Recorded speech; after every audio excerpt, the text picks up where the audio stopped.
Oscillator Analysis. In this video, you will learn how oscillators are analyzed, direction, area, and divergences. Oscillators are analyzed in 3 dimensions: direction, whether it is bullish or bearish; area, whether it is overbought or oversold; divergences, whether it is bullish or bearish. Let's look at the direction of the oscillator. Similar to prices, momentum moves in trends. The same techniques that are used for analyzing price trends can be applied to momentum. When the indicator goes below its trend line, we have a bearish signal. When the indicator goes above its trend line, we have a bullish signal. When the indicator goes below its moving average, we have a bearish signal. When the indicator goes above its moving average, we have a bullish signal.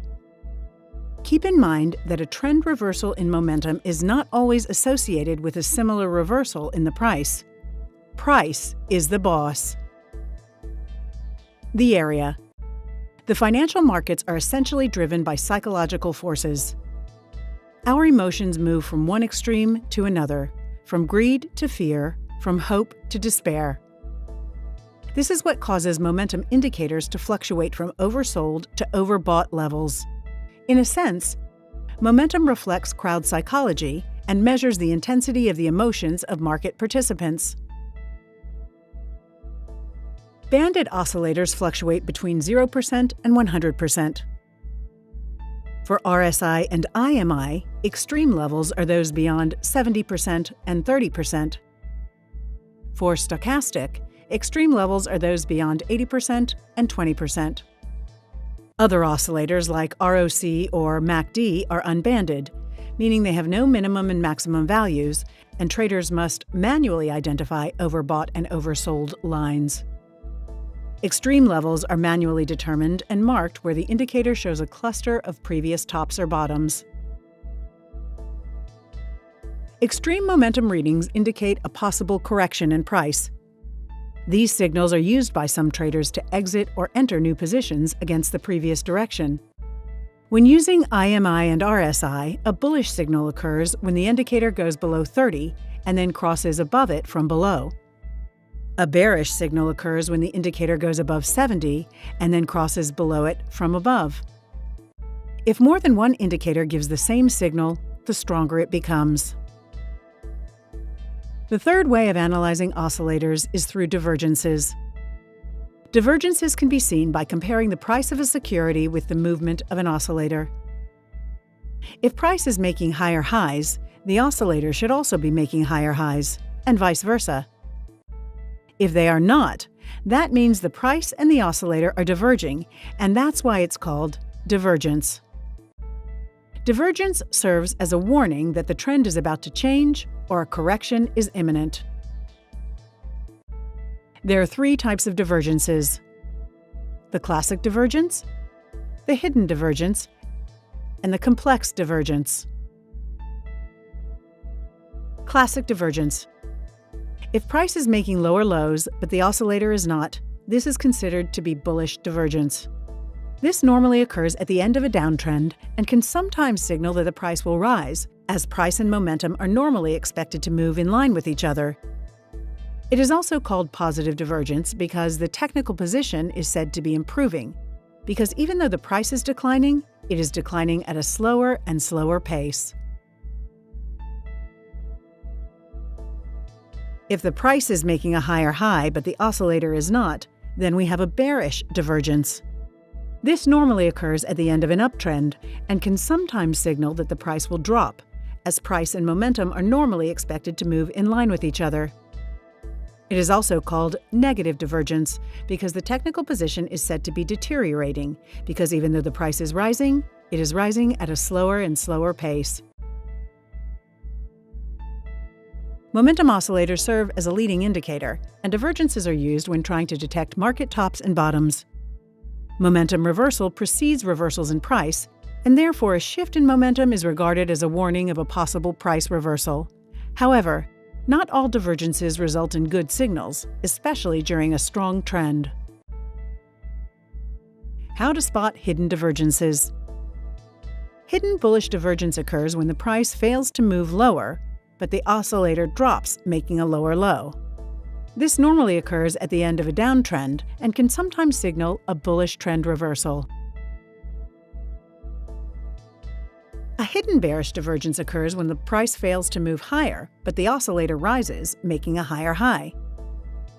This normally occurs at the end of an uptrend and can sometimes signal a bearish trend reversal. Let's see what complex divergences are. Price trends are determined by the interaction of different time cycles. Most momentum oscillators reflect only one cycle, since they are constructed using a specific look-back period. To reflect more than one cycle, we should compare two momentum indicators like ROC or RSI, constructed from two different periods. The complex divergence is a divergence between two oscillators of different periods instead of an oscillator and price. It is important to compare two time spans that are separated by a substantial interval in order to reflect different time cycles, for example 7 and 14 periods. When a shorter period indicator bottoms and starts to rise towards zero, while the longer continues lower to new lows, the two cycles are out of sync. This normally occurs at the end of a downtrend and can sometimes signal a bullish trend reversal. When the shorter period indicator reaches a peak and starts to drop towards zero, while the longer continues to rally to new highs, the two cycles are out of sync. This normally occurs at the end of an uptrend and can sometimes signal a bearish trend reversal. One of the indications towards the strength of divergences is the number of divergences. The more the divergences, the greater their significance. Failure of the price to correct after a divergence indicates that when the correction does begin, it will likely be much more severe. The time span between divergences is another indication towards strength. The greater the time between one divergence and another, the greater their significance. Divergences in a longer period oscillator are considered more important than divergences in a shorter period oscillator. A critical element to the strength of a divergence is the closeness of the momentum oscillator to its equilibrium level. The value of the oscillator at the time of the divergence is very important. Like in our example, note how the RSI and ROC are close to their equilibrium level at the time of the divergence. The closer the oscillator is to the equilibrium, the larger is the expected sell-off. Most of the time, divergences proceed in a fairly orderly way. They get progressively lower or higher as per the direction of the trend. Then, just as you expect the price to drop, a final rally develops, and this advance will push the momentum indicator back above at least one or two previous peaks.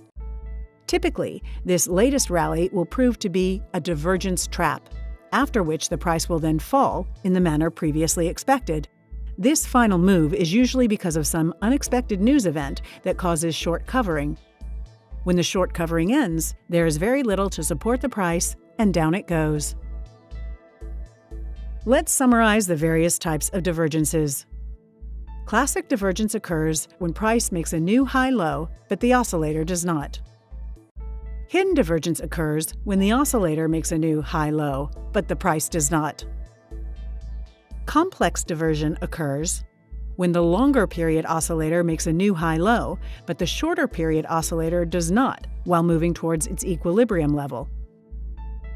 Look for bearish divergences in an uptrend and bullish divergences in a downtrend, and be advised that divergences do not work well in a range. Divergences do not represent actual buy or sell signals, but act, however, as an early warning of possible price reversal. In our next video, we will talk about volatility indicators. Thank you for watching.